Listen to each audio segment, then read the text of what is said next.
닥터카 동승 논란에 신현영 더불어민주당 의원이 국정사특위 위원직을 사퇴했습니다. 정쟁이 돼선 안 된다는 이유에서인데 국민의힘은 최악의 갑질이라면서 신 의원에 대한 고발 검토에 들어갔고 민주당은 저열한 정치 공세라면서 공방을 벌였습니다. 내년도 예산안 협상이 교착 상태에 빠지면서 국민의힘은 국정 발목 잡기라고 비판했고 민주당은 김진표 의장의 중재안을 수용하라고 압박했습니다. 여야 대치 속 올해 일몰을 앞둔 법안 처리도 지연되고 있습니다. 국민의힘은 당신 100%로의 전당대회 룰 개정 속도전에 들어갔습니다. 비윤계 의원들은 민심과 동떨어진 방식이라고 반발하면서 친윤계 의원들과 갈등 조짐을 보이고 있습니다. 오늘 파워 인터뷰에선 권명호 국민의힘 위원과 함께 문재인 정부의 통계 조작 의혹을 비롯해 당원 100% 투표 경선 룰 변경에 따른 국민의힘 전당대회 내용까지 정치권의 최대 쟁점에 대해서 이야기 나눠보겠습니다.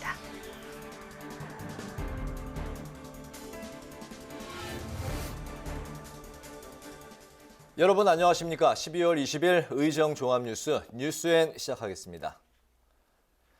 이태원 참사 당일 닥터카의 동승에 현장을 찾았던 더불어민주당의 신현영 의원이 정쟁은 안 된다며 국조특위 위원직을 사퇴했습니다. 신 의원을 향해서 최악의 갑질이라고 목소리를 높여온 국민의힘은 당 차원의 고발을 검토하고 있고 민주당은 정치 공세라고 맞섰는데요. 국민의힘은 오늘 처음으로 이태원 참사 유가족들과 만나 철저한 배보상을 약속했는데 이후 국정사특위 참여를 전격 선언했습니다. 보도에 태윤영 기자입니다. 이태원 참사 당시 모 병원 의료팀이 더불어민주당 신현영 의원 부부를 태우느라 현장에 늦게 도착했다는 의혹이 불거지자 결국 신 의원이 국정조사 특위위원회에서 사퇴했습니다.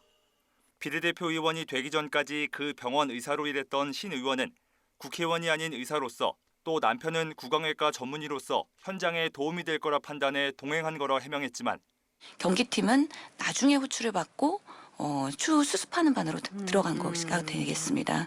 그런 상황에서 같이 명지병원에 디메팀과 같이 가게 된 거고요. 의사로서 당연히 본능적으로 최선을 다해서 그 현장에 가야 된다는 생각을 판단하에 한 것이라고. 추가 입장문을 통해 이번 일로 본질이 흐려지고 정쟁의 명분이 되어서는 안 된다며 국조특위 위원직을 내려놓겠다고 밝혔습니다. 국민 생명을 담보로 한 최악의 갑질이라며 국조특위위원뿐만 아니라 의원직 사퇴까지 압박했던 국민의힘은 당 차원의 고발을 검토하겠다는 뜻도 내비쳤습니다. DMAT가 출동하는데 만약에 본인을 태워서 가라고 해서 늦어진 것이 있다면 의료법이나 언어 규정 위반이 있을 수 있다고 보고 그것은 저희들이 검토하도록 하겠습니다. 민주당은 현장에서 희생자들과 함께한 야당 의원에 대한 저열한 정치 공세라고 맞섰습니다.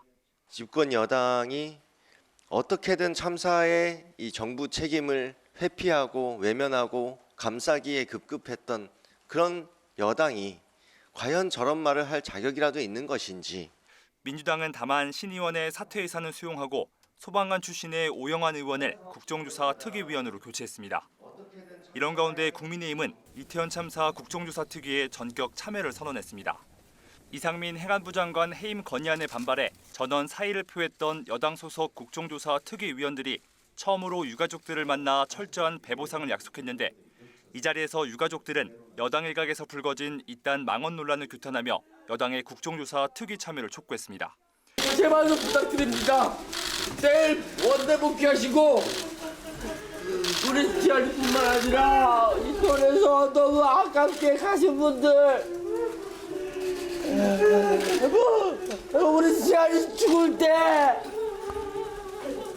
눈을 못 감았어요. 이에 따라 전날 야3당 단독으로 일정을 의결한 국정조사 특위는 내일부터 여야가 함께 참사 현장과 서울시청 등에서 1차 현장 조사를 벌입니다. 국회방송 태윤영입니다. 네, 다음 소식입니다. 내년도 예산안 처리를 위한 여야 협상이 교착 국면에 머물러 있습니다. 오늘도 타결 소식은 들려오지 않았는데요. 협상 지연에 여야는 내탓 공방을 이어갔습니다. 이 소식은 박지영 기자가 전합니다. 여야는 입장차를 좁히지 못한 채 공전만 거듭하고 있는 내년도 예산안 협상 상황을 서로의 탓으로 돌렸습니다. 국민의힘은 더불어민주당을 향해 다수 의석으로 고집 부리지 말고 국정에 적극 협조해달라며 막판 쟁점으로 남아있는 행정안전부 경찰국과 법무부 인사정보관리단 예산의 합의 처리를 촉구했습니다. 국민의힘은 합법적으로 설치된 기관을 부정하고 발목 잡아선 안 된다고 거듭 강조하며 예산 반영을 주장했습니다. 경찰국과 인사정보관리단은 정부 조직법 범위 안에서 합법적으로 설치된 기관입니다. 다시 한번 민주당의 협조를 요청합니다. 민주당은 국민의힘이 윤석열 대통령의 눈치를 보느라 예산안 협상이 교착 상태에 빠졌다고 비판하고 경찰국과 인사정보관리단의 예산을 예비비로 쓰라는 김진표 국회의장의 중재안을 받아들이면 될 일이라고 맞섰습니다. 민주당은 또 더 이상 기다릴 수 없다며 예산안 처리를 위한 김진표 의장의 결단도 촉구했습니다. 여당이 있는 곳은 민의의 전당인 국회이지 용산 대통령실이 아닙니다. 국회의장께도 다시 요청드립니다. 시한을 정하고 여당이 수용하지 않는다면 즉시 본회의를 열어 의장 중재안이든 민주당 수정안이든 정부 원안이든 처리해야 합니다. 여야의 예산안 협상 대치 정국이 연말까지 이어질 수 있다는 우려가 나오는 상황. 한덕수 국무총리는 예산안 처리가 더 늦어지면 정책 추진에 차질이 생겨 국가 경제와 민생의 어려움이 가중될 수 있다며 여야의 조속한 합의를 당부했습니다. 국회방송 박지영입니다. 화물차 안전운임제와 30인 미만 사업장 8시간 추가 연장 근로제, 건강보험 국고지원제 등의 일몰법은 올해가 지나면 효력이 사라집니다. 효력을 연장하려면 관련 법안들이 올해까지 국회 본회의를 통과해야 하는데 여야 간 이견으로 소관 상임위에서는 심사조차 하지 못하고 있습니다. 보도에 임채원 기자입니다. 30인 미만 사업장에 한 주간 최대 8시간을 추가로 일할 수 있게 하는 추가 연장 근로제. 주 52시간제 도입 당시 30인 미만 사업장의 여건을 고려해 근로기준법에 예외로 특별 연장 근로를 허용하는 조항을 신설했는데 올해가 지나면 효력이 사라집니다. 정부는 중소상공인의 고통이 커질 것이라며 연장을 촉구하는 대국민 호소문을 발표했습니다. 국민의힘도 30인 미만 사업장의 91%가 활용하고 있는 추가 연장 근로제가 일몰되면 범법자가 발생하는 등의 혼란이 우려된다며 민주당의 협조를 촉구했지만 민주당은 과로사 위험을 이유로 폐지에 방점을 찍었습니다. 민주당의 강심장이 정말 두려울 따름입니다. 많은 중소기업 대표들이 이거 일몰 연장되지 않으면 안 된다고 민주당을 압박하고 찾아가고 기자회견을 하고 있습니다만은 법안 상정조차 해주지 않고 있습니다. 이 주 52시간제의 30인 미만 기업도 이제 기업의 처지를 보면 어떻게 하는 게 맞느냐 이걸 이제 잘 현실에 맞게 헤아려 봐야 합니다만 정부가 존재하는 이유가 그런 문제를 합리적으로 해결하라고 있는 것 아니겠습니까? 현실을 너무 무시해서도 안 되고. 화물연대 총파업을 불러왔던 화물차 안전운임제도 올해가 지나면 효력이 사라지는데 역시 여야 입장은 엇갈립니다. 화물차 안전운임제 3년 연장안은 민주당 단독으로 국회 국토교통위원회를 통과해 현재 법사위 심사를 앞두고 있습니다. 민주당은 반드시 연장돼야 한다는 입장이지만 국민의힘은 운송구조 개혁을 주장하며 새 법을 만들자는 입장입니다. 윤석열 정부는 노조를 괴멸시키고 노동자의 생명과 안전을 지키는 제도를 끝내 폐기하겠다는 것이 아니라면 지금이라도 안전운임제 3년 일몰 연장 합의를 당장 이행할 것을 촉구하는 바입니다. 화물연대가 주장하는 안전운임제는 시행하면서 오히려 사망사고가 증가를 했습니다. 그 어떤 안전도 담보하지 못하는 말로만 안전인 제도는 반드시 고쳐야 합니다. 건강보험 재정 국고 지원제도 올해 일몰됩니다. 지난 2007년 도입된 건강보험 국고 지원제도는 일몰제로 운영돼 3차례 연장됐는데 현재 연장안이 국회 보건복지위원회 법안 소위에 계류된 상태입니다. 민주당은 국민 건강권을 우려하며 일몰제 폐지를 통한 재정 지원 영구화를, 국민의힘은 재정 건전성 악화를 이유로 한시적 연장을 주장하며 맞서고 있어 법안 논의는 이루어지지 않고 있습니다. 국회 방송 임천입니다. 국민의힘이 상임위원회를 열고 당원 투표 100% 굳히기에 들어갔습니다. 차기 당대표와 최고위원 선출 때 일반 국민 여론조사 없이 오로지 당심만을 반영하는 건데 비윤계 당권 주자들의 반발이 이어지면서 친윤계와 갈등 조짐을 보이고 있습니다. 김동희 기자입니다. 당원 투표 100% 확대와 결선 투표제, 역선택 방지 조항 도입. 이렇게 전당대회 룰 방식을 변경하는 국민의힘 당원 개정안이 상임전국위원회를 통과하면서 이제 23일 전국위원회와 상임전국위원회 문턱만을 남겨뒀습니다. 국민의힘은 정당 민주주의 확립과 당심 왜곡 방지를 위해 당원 당규 개정을 추진한다며 차기 총선 승리를 위해선 결국 당심이 기반이 돼야 한다고 강조했습니다. 이번 전당대회에서 선출될 차기 지도부는 다가오는 총선 승리와 윤석열 정부의 성공을 뒷받침해야 할 중요한 지도부입니다. 이를 위해 당원 선거인단 비율을 확대하여 당원들의 마음이 하나로 모아진 당대표와 최고위원을 선출해야 합니다. 이 같은 룰 변경 속도 전에 전당대회를 앞둔 내부 갈등 조짐도 뚜렷해졌습니다. 친윤계 의원들은 당심의 정당성을 강조한 반면 비윤계 의원들은 비판의 목소리를 높였습니다. 당대표는 당직은 당원들이 뽑는 것이 바람직하다는 생각을 하는 당원들이 대다수고요. 여론조사 기관이 추출한 한 2,000명의 이런 일반 국민들이 과연 일반 국민의 정서를 다 대변할 수 있겠는가. 저는 이게 우리 당의 흑역사로 남을 것 같습니다. 아마 전당대 룰 바꾸는데 의총 토론도 붙이지 않은 거는 이번이 우리 당 역사에서 최초인 것 같아요. 당권 주자들 간 전면전도 펼쳐졌는데 안철수 의원은 김기현 의원을 향해 1년 전 원내대표 당시 대선 경선과 전당대회에서 여론조사 비율 확대를 주장했는데 180도 달라졌다고 비판했고 김기현 의원은 대선에서는 국민, 서울시장 선거에서는 서울 시민의 뜻이 무엇보다 중요하다면서 당대표는 당원들의 마음을 잘 받들어 당을 끌고 나가야 한다고 맞받았습니다. 국민의힘이 계획대로 이번 주 당원 개정 작업을 마치면 내년 3월 초로 전망되는 전당대회 준비 모드에 들어갈 걸로 예상되는 가운데 친윤 대 비윤 간 계파 갈등은 불가피해 보입니다. 국회 방송 김동희입니다. 국민의힘이 내년부터 크리스마스와 석가탄신일도 대체 공휴일로 지정하는 방안을 정부에 제안했습니다. 주호영 원내대표는 원내대책회의에서 대체 공휴일 도입 후 외식업계 등의 내수 진작 효과와 국민 휴식권 확대 등 긍정적인 부분이 뚜렷했다며 이같이 말했습니다. 앞서 국회는 주말과 겹치는 명절 연휴와 어린이날 등 국경일에만 대체 공휴일 제도를 도입해 성탄절과 석가탄신일은 대상에서 제외된 바 있습니다. 더불어민주당 이재명 대표가 윤석열 정부 출범 이후 인권 후퇴 일상화로 인권의 중요성이 심각하게 대두되고 있다고 주장했습니다. 이 대표는 당 인권위원회 출범식에 참석해 만평을 그렸다는 이유로 학생이 탄압을 받는 등 안타까운 상황이 펼쳐지고 있다며 이같이 말했습니다.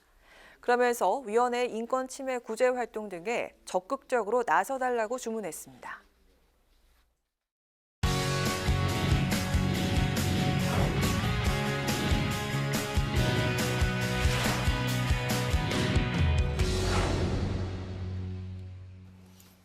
네, 오늘 이슈 분석 강민지 기자와 함께합니다. 강 기자 어서 오십시오. 안녕하세요. 네.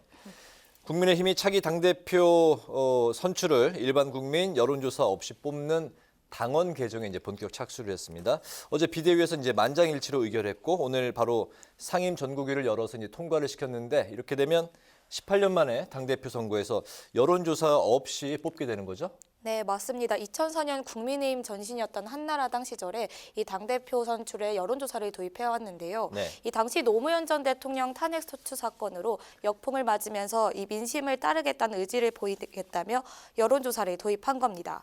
결국 그해 전당대회는 대의원 50%, 국민 여론조사 50%로 실시돼 박근혜 당대표를 선출했습니다. 이후 2004년 7월 30%로 당원 비율을 낮췄고 2006년 8차 전당대회부터 여론조사 비율을 당원 7, 그리고 여론조사 3으로 바꾼 뒤 줄곧 유지해왔습니다. 이에 대해 상임전국위는 100만 명 당원 시대를 앞둘 정도로 당원 수가 충분히 늘었기 때문에 100% 당원 투표로도 당심과 민심이 괴리될 우려는 없다고 밝혔습니다. 그렇군요. 또 그 이번 개정 당원을 이제 들여다 보면은 결선 투표제가 이제 또 도입이 됐습니다. 당초 논의가 없다가 이제 갑자기 이제 등장을 했다고 하는데 결선 투표제 그 어떤 의미일까요? 네, 이 결선 투표가 도입된 것도 눈여겨봐야 되는데요. 네. 말씀하신 것처럼 당초 전혀 언급이 없다가 깜짝 등장했습니다. 그래서 논란이 되고 있는데요. 현재 결선 투표 도입은 친윤 후보의 막판 단일화를 위한 안정장치가 아니냐는 시각이 우세한 상황입니다.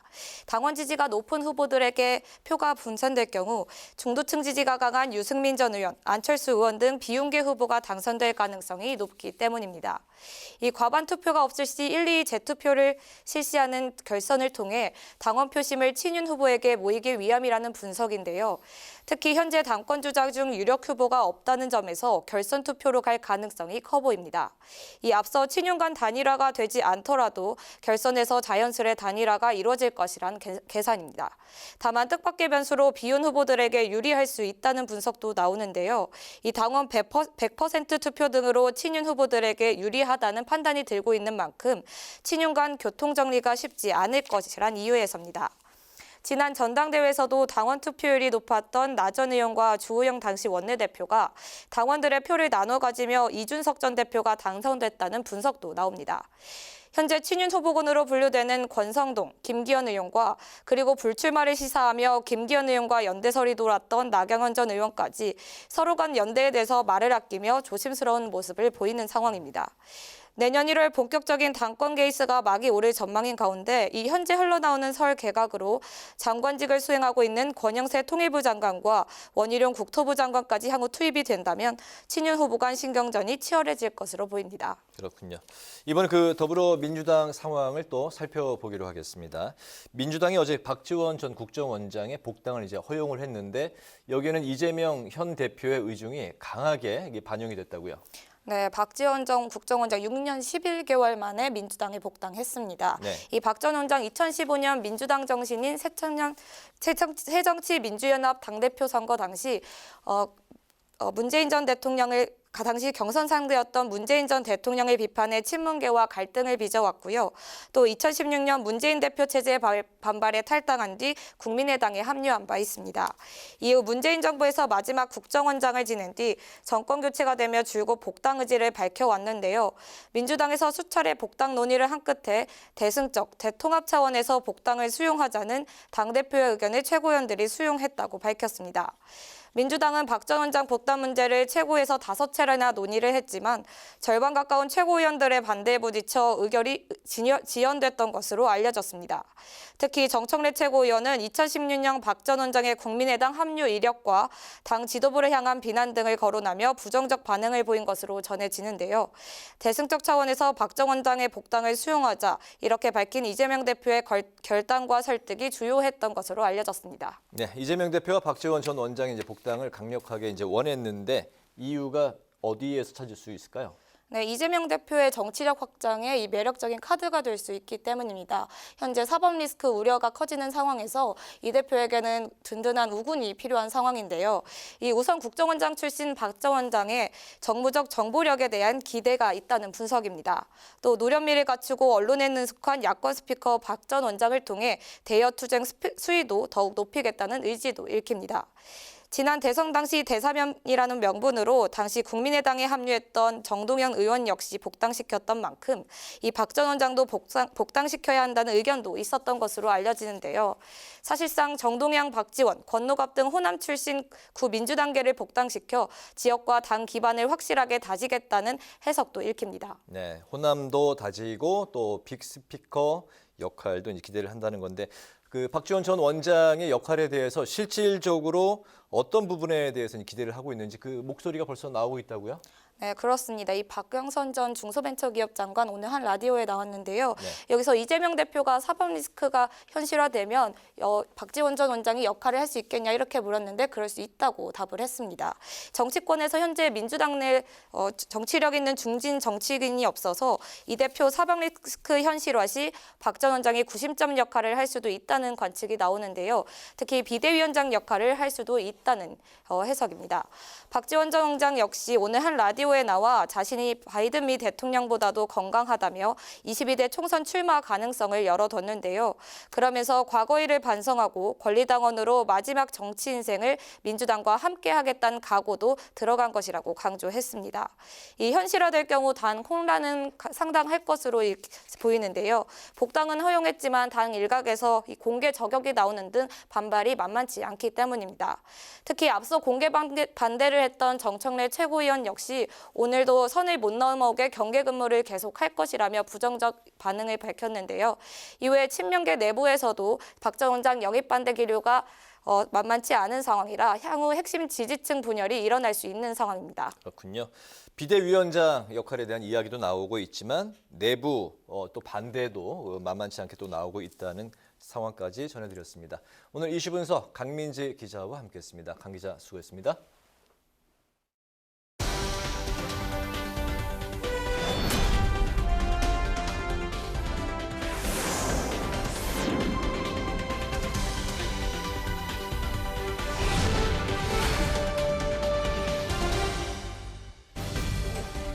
(12월 20일) 정치권의 뜨거운 말말말 강아랑의 정치톡 시작하겠습니다.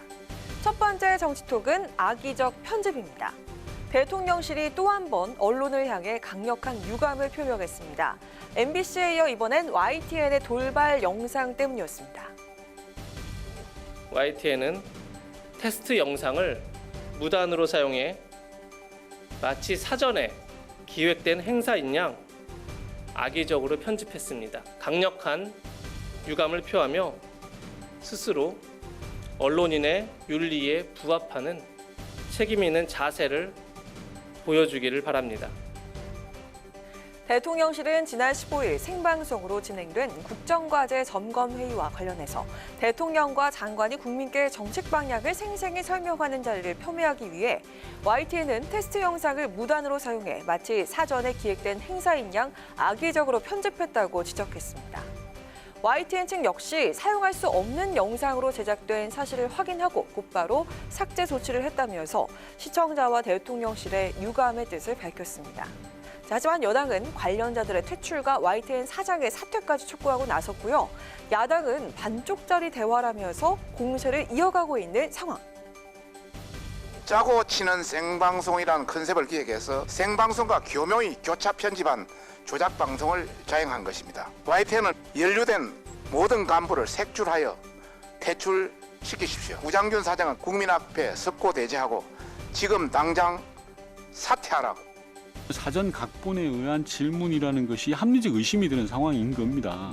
질문을 사전에 주고받아서 짜고 친다라고 하면 그게 국민과의 대화이겠습니까? 반쪽짜리 대화죠. 이런 대응을 해서 사태를 좀 키우는 측면이 있는 것 같아요. 예전에 대통령 뉴욕 욕설 파문 있을 때 거기 홍보수석이었나요? 나와가지고 전 국민 여러분 들어봐 주십시오. 얼마나 많이 들었습니까? 민주당 측의 이 같은 지적대로 바이든이냐 날리면이냐를 두고 논란을 벌였던 지난 뉴욕 발언 논란, 즉 MBC와의 공방에 대한 기시감을 MBC 노조도 지적을 했습니다. 이처럼 대통령실과 언론 간의 이딴 갈등 양상에 여야가 가세하면서 논란이 증폭되는 모양새인데요. 더 이상의 정치적 공방보다는 YTN 측이 깊은 유감을 표한 만큼 대통령실이 언급할 스스로의 책임 있는 자세를 되새기는 계기로 삼고 재발 방지와 개선에 초점을 맞췄으면 하는 바람입니다. 이어서 두 번째 정치톡은 꺼진 불도 다십니다. 어제 우여곡절 끝에 박지원 전 국정원장의 민주당 복당이 전격 수용이 됐습니다. 이재명 대표의 대승적인 결단이 크게 작용한 결과였습니다. 6년여 만에 민주당 복당에 박지원 원장은 이재명 대표 중심의 강한 야당을 만들기 위해서 힘을 보태겠다는 포부로 복당의 소회를 밝혔는데요. 자, 그렇다면 앞서 수차례 박지원 전 원장의 복당을 노골적으로 반대해왔던 정청래 의원은 어떤 심경을 밝혔을까요? 또 배신한다. 한 번 배신하면 또 배신한다. 다시는 그런 짓을 하지 않겠다 하는 다짐 각서 정도는 받아야 되지 않느냐라는 게 제 생각이었습니다. 꺼진 불도 다시 보자 이런 심정으로 앞으로 박지원 원장을 잘 보겠고요. 당을 깬 분이었기 때문에 그 병이 또 도질 수도 있지 않습니까? 이처럼 복당 수용 결과를 받아들이긴 하겠지만 꺼진 불도 다시 보는 심정으로 박지원 전 원장의 행보를 지켜보겠다는 정청래 의원. 그의 이 같은 여전한 경계태세엔 나름의 이유가 있었습니다. 저도 정청래 의원한테 전화했어요. 제가 그 무모닝 많이 했잖아요. 그때 굉장히 섭섭하고 자기가 나를 비난했다. 그런데 이제 대통령 당선돼가지고 제가 청와대 가서 2번 만났어요. 제가 사과했죠. 그랬더니 문재인 대통령이 덥석 제 2손을 잡더니 저 그렇게 좁은 사람 아닙니다. 앞으로도 도와주세요. 이러시더라고요. 그러다가 나를 국정원장 시켰잖아요. 그럼 끝난 거 아니야? 정치 구단으로 불리면서 오랜 정치 경험에 노련함을 뽐내는 박지원 전 원장의 복당. 80의 나이로 현역 정치인 중에 최고령에 속합니다. 내후년 총선 출마 가능성에 대한 질문에 바이든 미국 대통령보다 건강하다면서 여전한 자신감을 내비쳤습니다. 그런가 하면 지난 검수완박 국면에서 위장 탈당 꼼수 논란을 일으켰던 민영배 의원의 복당까지 슬금슬금 거론되고 있는 상황. 당장 민영배 의원 같은 경우는 당을 위해서 본인이 살신성인한 거 아닙니까? 근데 아직 복당이 안 되고 있잖아요. 박지원 전 원장 같은 경우는 본인의 이익을 위해서 나간 거지 않습니까? 당을 깨고. 근데 박지원 원장은 복당되고 민영배 의원은 복당이 안 되고 이것도 일단 형평성이 안 맞고 일단. 박지원 전 원장에 대한 전격 복당 수용이 검찰 소환을 앞두고 있는 이재명 대표의 위기 시점과 맞물려서 있는 만큼 이재명의 SOS 작전이 아니냐는 분석도 있습니다. 정치 구단 박지원의 투입, 과연 민주당에 어떤 효과를 불러올지 그 역할과 무게의 이목이 집중되고 있습니다. 지금까지 강아랑의 정치톡이었습니다.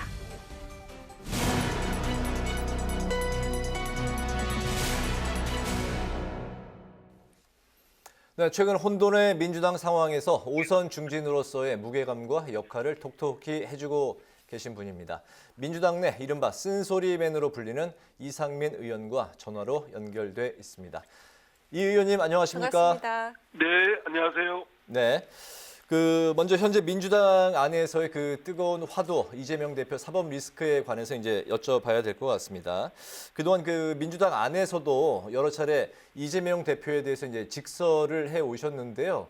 어제는 또 당 대표직을 현재 상황에서 수행하는 건 옳지 않다.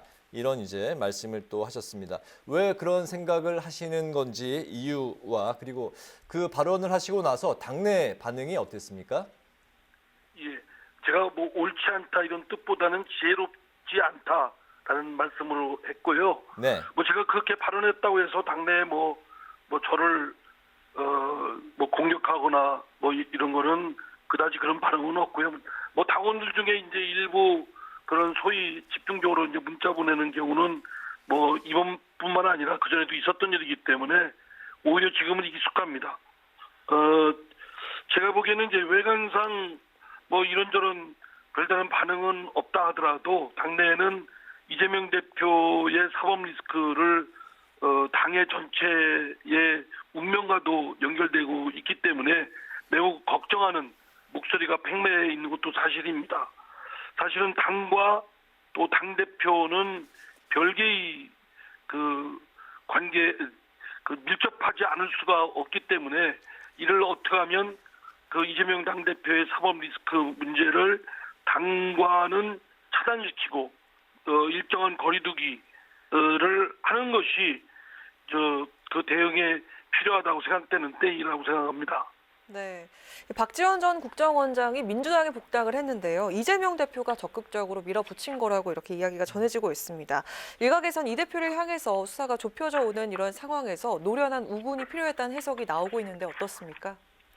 그 수사에 대한 노련한 우군은 그 유능한 법률가, 변호인이 필요한 것이지 뭐 정치인이 필요한 것은 아니라는 그런 견지에서 박지원 전 원장의 뭐 그 이재명 사법 리스크 수사에 대한 대응책으로 마련했다고 생각되지 않습니다. 그 더불어민주당은 열려있는 정당이고 개방된 정당이기 때문에 원칙적으로 개인의 호불호 문제 때문에 그 당에 복당하거나 입당하는 것이 장애 요인이 돼서는 안 된다고 생각되고요. 그런 일반론 차원에서 그 복당을 한 것이다. 이렇게 저는 생각합니다. 네. 감사원의 문재인 정부 통계 조작 의혹도 뜨거운 감자인데요. 신구 권력이 다시 그 충돌하는 모양새입니다. 국민의힘은 국기문란이다, 또 조작 정부다 이렇게 이제 맹공을 이어가고 있고, 그 민주당에서는 전 정권을 향한 트집 잡기다 이렇게 이제 맞서고 있는 상황인데, 그 이 사안을 어떻게 보고 계시는지요? 여당에서 주장하는 대로 그 통계를 조작했다 또는 국정농단이다 이렇게 얘기하는 건 근거 없이 그냥 일방적으로 매도하는 것이라고 생각됩니다. 뚜렷한 확실한 근거가 있다든가 조작했다는 그런 것이 있으면 모르는데, 그냥 지레 짐작으로 통계에 대한 이런 것이 통계라는 것은 워낙 전문 영역이기 때문에 바라보는 시각에 따라서 그 해석도 틀리하고 그에 대한 분석도 틀립니다. 그런 전문 영역에 대한 것을 일방적 정치적 공세로 하는 것은 적절치 않다고 생각되고요. 특히 현재 그 윤석열 정부가 국정을 잘 수행하기 위해서는 지난 정부의 공과에 대해서도 면밀한 그 평가가 필요하고, 책임이 있다면 책임을 물어야 되겠지만, 그렇다고 해서 전 정부, 전 정권의 모든 것을 다 들춰내서 뒤집어내고 모든 것을 매도해버리면 오히려 얻는 것보다 잃는 것이 더 클 것이다라고 생각됩니다. 네. 현 정부는 앞으로 열심히 노력해서 앞으로 나아가 부분을 개척해야 될 입장이기 때문에 지난 정부의 허물을 너무 지나치게 과대 포장해서 공격하는 데 일삼으면 오히려 그 정력, 에너지를 소진시키고 정작 해야 될 일을 못하게 될 것이다 라는 충고를 드립니다. 네, 마지막 질문 드리겠습니다. 신현영 의원의 닥터카 탑승 논란으로 아주 오늘 하루 시끄러운데요. 이 비판 여론이 거세지면서 국정수사 특위위원직을 신현이 사임을 했지만 여당이 고발까지 검토를 하고 있는 상황인데, 이거 논란이 좀 쉽게 사그러들지 않을 것 같습니다. 제가 글쎄요, 그 전후 경위를 정확하게 잘 파악을 안 된 입장이니까 무조건 두둔을 하고자 하는 것은 아닙니다. 그러나 제가 신원영 의원을 같은 당 의원으로서 옆에서 잘 서로 대화도 좀 많이 하고 의정 활동에 여러 가지 의논한 것도 많은데, 굉장히 뜻이 좋은 뜻을 많이 갖고 있고 열심히 하는 초선 의원입니다.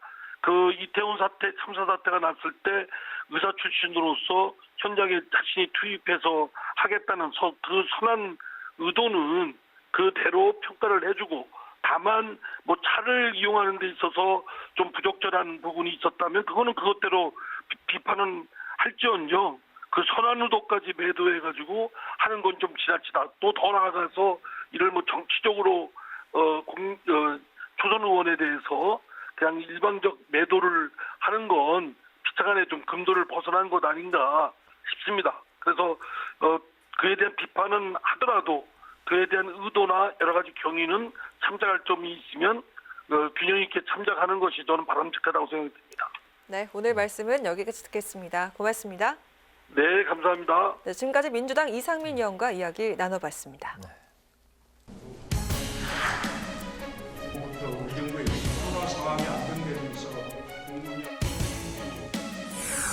통계 조작은 중대 범죄 행위이자 국기문란 행위입니다.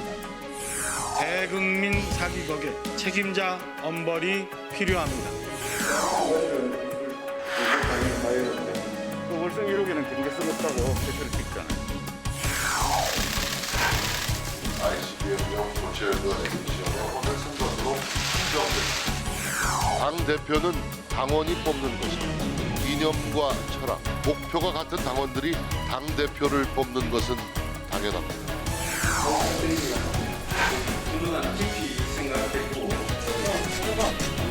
당원 당규들을 고쳐가지고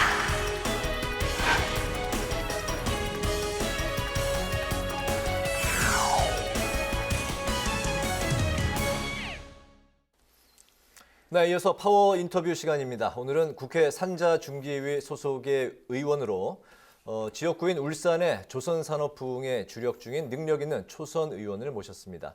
친윤계 국민공감의 멤버고 현재 국민의힘 당내 상황도 아주 정통하신 분인데요. 권명호 국민의힘 의원을 모셨습니다. 의원님 안녕하십니까? 네, 안녕하세요. 네, 반갑습니다. 의원님이 이제 프로필을 보니까 기초의원, 광역의원 그리고 구청장까지 다양한 경험을 쌓으시면서 정말 말 그대로 바닥부터 차근차근 정치인의 길을 이제 다져 오신 것 같습니다. 지난 2020년에 이제 국회에 처음 입성을 하셨는데 그동안 이제 좀 어떤 그 활동에 주력을 하셨고 또 어려움이 있었다면 어떤 점이 있었는지 좀 간단히 말씀 좀 들어볼까요? 네, 저는 이제 고향인 지역에서 이제 청년 활동도 하고 학교 운영위원장 그리고 뭐 동해 주민자치위원장 또 거쳐서 구의원, 시의원, 구청장 그리고 국회의원이 되었습니다. 풀뿌리 민주주의 경험이 국회의원 의정 활동에 많은 도움이 된 것 같습니다. 그리고 무엇보다 저희 지역구인 울산 그리고 동구는 산업도시입니다. 네. 그리고 또 동구는 조선업이 중심인 조선산업의 메카인데 그 한동안 침체기를 겪으면서 굉장히 어려운 시기를 겪고 있습니다. 그래서 의정활동의 목표를 산업도시 울산의 위상을 다시 되살리고 또 조선업의 부흥을 위해서 의정활동에 매진하고 있는데 예산 확보라든지 그리고 이제 그 관련된 입법 활동도 주력하고 있습니다. 그중 대표적으로 조선해양플랜트 지원 육성 법안이라든지 자율운항 선박 실정사업 등이 관련해서 지금 대표 발의해서 심사 중입니다. 그리고 고용보험 및 산재재해보상법 일부 개정안은 통과를 시켜서 조선업 위기를 겪고 있는 협력사들에게 4대 보험 납부 유예라든지 그리고 또 분할 납부가 가능할 수 있도록 그렇게 근거를 마련해서 협력사들의 그런 어려움을 덜어드리는데 노력해 왔습니다. 네. 예. 네, 올 한 해도 참 많은 성과가 있었는 것 같은데요. 자, 이런 본격적으로 현안 이야기를 좀 해보도록 하겠습니다. 자, 먼저 문재인 정부 통계 조작 의혹에 대해서 질문을 좀 드려볼까 하는데요. 소득, 고용, 집값 등 그 주요 통계를 입맛에 맞게 왜곡을 했다 이렇게 의혹이 제기가 되고 있습니다. 의원님 보시기에 이 문제 사안의 문제 어떤 게 있다고 보십니까? 바로 전에 뉴스를 보니까 네. 그 민주당 의원께서 말씀하시는데 근거가 없다. 그렇게 하셨는데 정말 그 국민이 불리한 그런 통계 자료를 발표를 했다고 해서 통계청장도 교체시켰지 않습니까? 네. 특히 대표적으로 집값 문제 같은 경우 통계청에서 발표하는 것들하고 이 공인된 기관에서 발표하는 것들하고는 한 3배 이상 차이가 날 정도로 굉장히 심각한 이 통계 조작이 이루어졌습니다. 일자리 문제, 부동산 문제, 집값 문제, 그리고 또 탈원전으로 국부 손실 이러한 것들이 이 통계 조작부터 아마 시작이 되었다고 생각이 듭니다.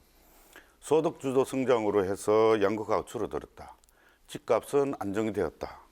고용은 좋아졌다. 이런 수치들로 의해서 이 우리 국민들을 현혹하고 또 국민들께 호도하고 또 선전 이 조작했다는 이러한 것들이 지금 이제 밝혀지고 있지 않습니까? 그래서 우리가 몸이 아플 때 환자들에게 정확한 진단이 있어야 그리고 치료가 가능한 것처럼 이 어려운 시기를 겪어왔던 특히 이제 세계 경제 침체나 또 그 코로나 팬데믹으로 인해서 우리나라 경제가 굉장히 어려웠을 때 정확한 진단을 하지 않고 그렇게 이제 이 또 다른 처방을 내려서 지금 굉장히 우리나라 이제 국가 부채라든지 우리 국민들의 삶이 이 굉장히 나빠지지 않았습니까? 그래서 그러한 이 조작, 잘못된 통계 이것들은 정말 국민 사기극이고 또 국기문란을 한 중대 범죄라고 생각을 합니다. 그래서 이 전모와 책임자를 밝혀서 낱낱이 규명해야 될 걸로 생각을 합니다. 알겠습니다. 이제 그 특히 또 월성이로 경제성 조작 의혹에 대한 이야기도 이제 같이 나오고 있는 상황인데요. 네. 지금 국회 이제 산자위 이제 네네. 소속이시기 때문에 이 사안은 또 이제 어떻게 바라보고 계십니까? 그 산자위를 통해서 잘 알고 있는데 그 2012년 11월까지 이제 그 한수원이 7천억을 정도를 들여서 이제 개보수를 마친 후에 2022년 11월까지 연장 운행할 계획이었습니다. 그래서 이제 한수원이 돌연 경제성이 없다는 이유로 월성 1호기를 조기 폐쇄했습니다. 그 당시 감사원에서 한수원이 전망 단가보다 낮은 수치로 이 추정된다는 점을 알고도 이 보정하지 않고 그대로 전기 판매 수익이나 경제성을 낮게 또 추정을 했고 그 과정에 산자부 직원도 관여를 했습니다. 하는 이러한 이제 감사 결과를 발표를 했었는데 산자부는 이제 경제성 조작 감사원 감사 결과에 대해서 2020년 11월에 재심 청구를 했었는데 작년 11월에 그것도 문재인 정부 당시에도 기각을 했습니다. 재심 청구를 기각을 했었는데 그 문재인 정부 탈원전 정책의 대표적 무리수로 꼽히는 월성 1호기 조기 폐쇄에 대한 감사가 이 문제가 없다는 게 기각을 통해서 재확인된 것입니다. 그래서 이 월성 1호기 보존 비용이 지금 한 7,200억에 이르고 있습니다. 이러한 것들이 전부 우리 국민에게 이제 부담으로 전가가 되었습니다. 그래서 한전이 올해 말 정도면 한 30조 정도의 적자가 일어날 걸로 생각을 합니다. 그래서 전기요금이 이제 그게 우리 국민들에게 부담이 된다면 상당하게 우리 전체 물가라든지 우리 국민 생활에 큰 어려움으로 작용될 걸로 생각이 듭니다. 알겠습니다. 네, 이제 전당대회 이야기 좀 해보려고 하는데요. 그 전에 가볍게 질문 하나 드려도 될까요? 위원님께서 그 당내 공부 모임이 국민공감 멤버시더라고요. 네. 저희가 친윤계로 분류를 해도 될까요? 어떻습니까? 저 김기현 의원님께서 또 이 주관하는 그 모임에도 들어가 있거든요. 네. 그 제가 이제 국회 초선이다 보니까 공부할 게 많으시군요. 공부할 게 많습니다. 우리 전문 분야도 있고 또 생소한 것도 있으니까 순수한 공부 모임입니다. 공부를 하기 우리 위해서. 당에 한 70명 이상인데 그렇죠. 그리고 꼭 친윤계로 분류를 한다 그러면은 저도 친윤계인 게 우리 대통령을 이제 국정 수행을 잘해서 우리 국민들을 행복하게 해야 되잖아요. 네. 그래서 우리 국정 수행 잘할 수 있도록 하는 것들이 우리 국민의힘 그 전체 의원들의 그런 해야 될 소임이라고 생각을 합니다. 그래. 네, 뭐 한반이라고 말씀하셨는데 저기 네. 그러면 반장은 누굽니까? 반장은 지금 뭐 반장이 꼭 있는 게 아니고 뭐 그냥 운영위원들로 구성된 것 같습니다. 네, 네, 네. 알겠습니다. 다 뭐 평 학생들의 예. 분위기다. 알겠습니다. 그 국민 공감 이제 멤버이신데 전당대회 이제 경선 룰 변경 과정에 대해서 좀 여쭤보려고 합니다. 이제 그 안에 내용을 잘 알고 계실 것 같은데요. 당원 투표만으로 당신 100%로 당 대표를 이제 선출하기로 결정을 했습니다. 근데 이제 이게 공론화 과정을 이제 거치지 않고 너무 속전속결로 이렇게 결정을 한 게 아니냐. 당신 100% 이야기 나온 게 이제 최근인데 바로 이렇게 결정을 내렸기 때문에 이 국민의힘 결정에 어떤 좀 배경이 있는 거 아니냐 좀 이렇게 생각하시는 분들이 있는 것 같습니다. 공론화라는 게 뭐 공론화라는 게 어떤 뭐 절차를 거쳐야 하는지는 모르겠지만 뭐 그걸 공청회를 한다든지 뭐 TV 토론을 한다든지 이런 과정은 거치지 않았겠지만 우리 그 국민의힘 전체 의원들 115명 의원들에게 다 그런 의견 수렴 과정을 거쳤습니다. 초선 그룹은 초선 그룹대로, 재선은 재선, 또 중진은 중진대로 이렇게 이제 의견 수렴을 하고 결정을 했는데 그 일부 뭐 의원들 또 반대하는 의원들도 계시는데 대다수의 의원들께서는 여기에 공감대가 형성이 되었습니다. 그리고 이게 18년 전에 전당대회 룰이거든요. 네. 그 20년이면은 뭐 강산 또 두 번 변하는 건데 이 정당이란 게 이 정치의 주체이기도 하지 않습니까? 네. 그 정치는 생물인데 20년 전의 룰을 가지고 그대로 적용하라 하는 것들은 또 시대 상황이 또 맞지 않는 것 같습니다. 예, 그래서 당 대표 선출하는 데는 당원들이 선출을 하고 또 조금 전에도 뭐 어디 언론에서 보니까 전에 뭐 대권 후보는 뭐 여론조사를 했지 않느냐. 그럼 대권 후보는 일반 국민들을 상대로 또 선출돼야 하는 그러한 뭐 자리입니다. 네.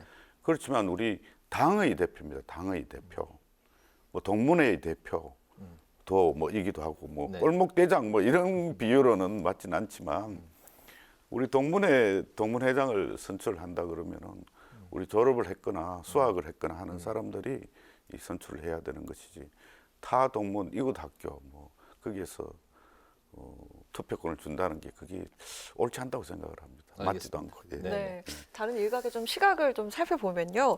유승민 전 의원이나 뭐 안철수 의원 같은 분들을 좀 배제하려고 하는 그런 분위기다. 윤석열 대통령의 뜻에 맞는 후보, 즉 그 윤심에 따른 후보를 대표로 뽑으려고 한다라는 그런 시선이 있는 게 사실이거든요.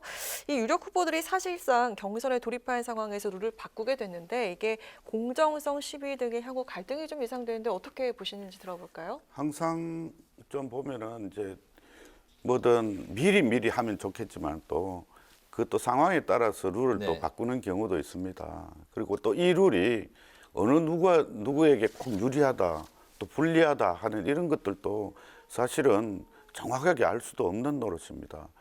그래서 우리 당 대표가 되려고 하면은 우리 당원들의 당심을 많이 얻어야 되는 거는 저는 당연하다고 생각을 합니다. 그래서 우리 당을 정말 위하고 우리 당의 목소리, 우리 당원들의 목소리를 제대로 전달하고 또 대표성을 가지고 우리 국정에 이 도움이 되도록 할 수 있는 그러한 당 대표를 지금 우리 지역구에 가보면 우리 당원들도 다들 이구동성으로 그렇게 해야 된다고 그렇게 말씀들을 많이 하십니다. 네. 예.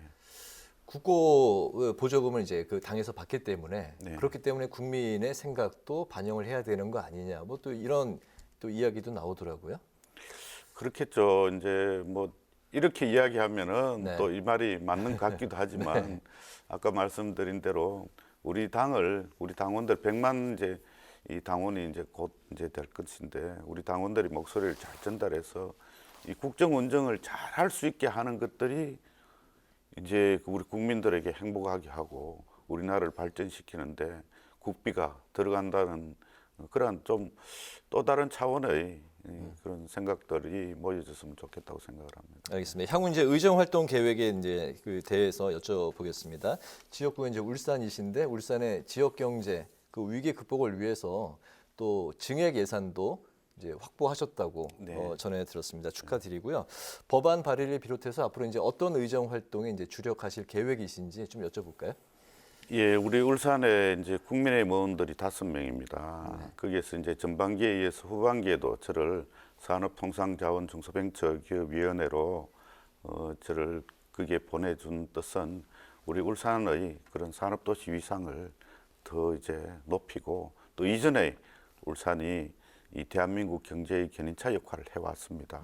또 나라를 위해서도 우리 울산이 더 역할을 할 수 있게끔 제가 우리 국회에서 역할을 하게끔 그렇게 해주신 것만큼 울산의 이 산업을 위해서 또 미래 먹거리를 위해서도 당연히 주력을 해야 되고 또 제 지역구가 울산 동구니까 조선업의 재도약을 위해서 애를 써야 되고 지금 이제 한 가지 좀 문제가 이 수주는 많이 받아놨는데 인력이 굉장히 이제 인력난입니다. 그래서 이제 그런 것들 이유 중에 하나가 주 50시간제 문제입니다. 지금 이제 제가 대표 발의해서 이 30인 미만 이 중소기업이 이제 일을 좀 추가로 좀 더 할 수 있게끔 하는 것들이 이제 법안을 대표 발의해 놨는데 그 이제 그 소관 상임위에서 지금 통과를 시켜주고 8시간 추가 연장. 예, 추가 연장입니다. 그게 올해 이제 일몰제인데 이게 법안이 개정이 되지 않으면은 중소기업이 이제 굉장히 어려워지고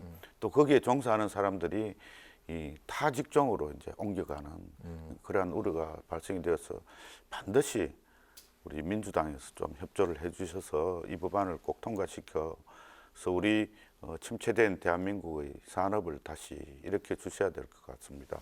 거기에 종사하는 사람들이 우리 대한민국 근로자의 거의 한 42% 정도, 600만 정도가 됩니다. 예, 그 기반 산업이 무너지게 됩니다. 알겠습니다. 마지막 질문은 이제 저희가 이제 국회의원 분이 출연하시면 공통으로 드리는 질문인데요. 좀 가볍게 대답을 해주시면 될 것 같습니다. 바로 정치인의 말에 대한 건데요. 정치는 이제 뭐 말로 하는 거다 그런 게 통치 행위다라는 이야기를 많이 하는데 예를 들면 이제 그 최근에 이제 오늘 뉴스에 많이 나왔던 그 닥터카 동승 논란으로 최원영 의원을 향해서 이제 그 국민의힘에서는 최악의 갑질이다. 또 그 문정부 통계 조작 의혹에 대해서는 국기문란이다, 뭐 조작 정부다 이런 이제 표현들이 많이들 나오고 있습니다. 뭐 민주당에서도 국민의힘을 향해서 이제 그런 날선 공방도 이어지고 있는데 그런 정치인의 말에 대해서 평소 좀 어떻게 생각을 하시는지 좀 여쭤봐도 되겠습니까? 우리 당에서 공식적으로 또 뭐 야당에서 공식적으로 나오는 말들은 뭐 굉장히 신중하게 했고 우리 일반 정치인들의 말들은 굉장히 조심을 해야 된다고 생각을 합니다. 특히나 이제 뭐 논란의 중심에 서게 되면은 자기가 이전에 했던 말이 전부 부메랑으로 이제 돌아오게 되고 이제 뭐 특정 개인을 뭐 그렇게 지적을 하지 않아도 다 잘 알지 않습니까? 뭐 누구의 적은 누구라고 하는 게 다 자기 자신의 적인데 요즘 특히나 이제 그 말뿐만 아니라 SNS가 또 말을 대신해서 표현을 하는 거니까 네. SNS도 굉장히 신중을 해야 되고 저기 이전에 학교 다닐 때 이제 그렇게 했는데 말을 가지고 말을 만들어 보라 했을 때 말로서 말 많으니 말 많을까 하노라 하는 이제 그 우리 네. 선생님이 그렇게 이제 네. 말씀을 하셨는데 굉장히 조금 신중하게 네. 한 템포 정도 쉬었다가 네. 또 말을 하는 게 좋지가 않나 저는 생각을 합니다. 이전에 자기가 했던 말이 자신에게 다시. 부메랑으로 돌아올 수도 있고 네. 어쨌든 정치인의 말 한마디 한마디는 굉장히 신중을 네. 기해서 해야 된다는 말씀까지 오늘 그 뉴스의 파워 인터뷰 들어봤습니다. 지금까지 국민의힘 권명호 의원과 함께 문재인 정부의 통계 조작 의혹부터 국민의힘 전당대회 이야기까지 관련 말씀을 나눠봤습니다. 오늘 말씀 아주 잘 들었습니다. 감사합니다. 네, 감사합니다. 고맙습니다. 오늘 낮부터 기온이 점차 오르면서 일시적으로 추위가 풀렸습니다. 내일 전국에 눈과 비가 내린 이후에 다시 매서운 한파가 찾아오겠습니다. 특히 내일 새벽 중부 내륙을 중심으로 눈폭탄이 예상되는 만큼 대중교통을 이용하시는 게 안전할 것 같습니다. 모쪼록 눈길 피해 없으시길 바라겠습니다. 네, 오늘 뉴스회는 여기서 마치겠습니다. 시청해주신 여러분 고맙습니다.